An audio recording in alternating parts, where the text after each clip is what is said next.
Hi friends, today we are going to study about keras, a deep learning tool. So let's start knowing about keras. Keras is an open source high-level neural network library, which is written in Python, is capable enough to run on Theano, TensorFlow, or CNTK. It was developed by one of the Google engineers, François Chollet.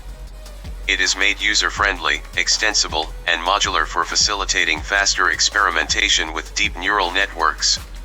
It not only supports convolutional networks and recurrent networks individually but also their combination. So let's see how keras work. It means about their backend. Keras can be developed in R as well as Python, such that the code can be run with TensorFlow, Theano, CNTK, or MXNet as per the requirement. Keras can be run on CPU, NVIDIA GPU, AMD GPU, TPU, etc. It ensures that producing models with keras is really simple, as it totally supports to run with TensorFlow serving, GPU acceleration, web keras, keras.js, Android, TF Lite, iOS, native Core ML, and Raspberry Pi. Keras consist of three backend engines, which are as follows: TensorFlow, Theano, CNTK. So let's know in deep of these backends components. TensorFlow is a Google product, which is one of the most famous deep learning tools widely used in the research area of machine learning and deep neural network. It came into the market on November 9, 2015 under the Apache License 2.0. It is built in such a way that it can easily run on multiple CPUs and GPUs as well as on mobile operating systems. It consists of various wrappers in distinct languages such as Java, C++, or Python. Theano was developed at the University of Montreal, Quebec, Canada, by the Mila Group.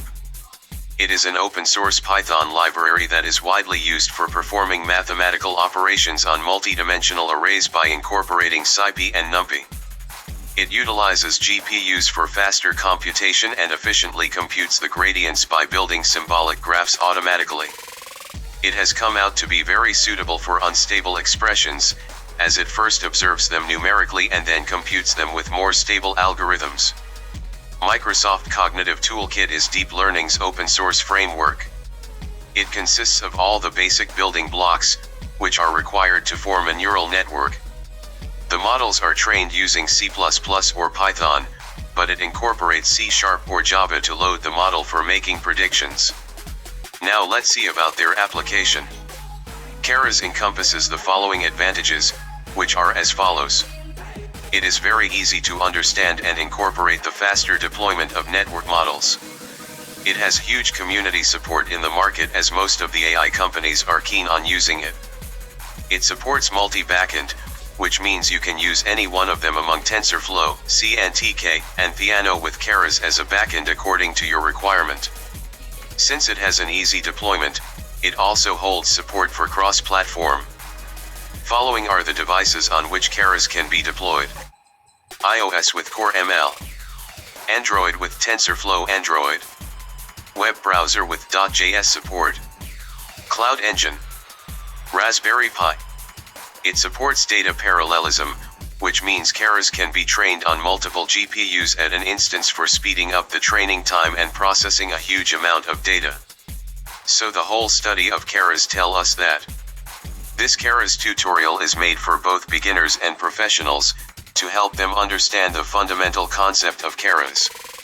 After the completion of this tutorial, you will find yourself at a moderate level of expertise from where you can take yourself to the next level.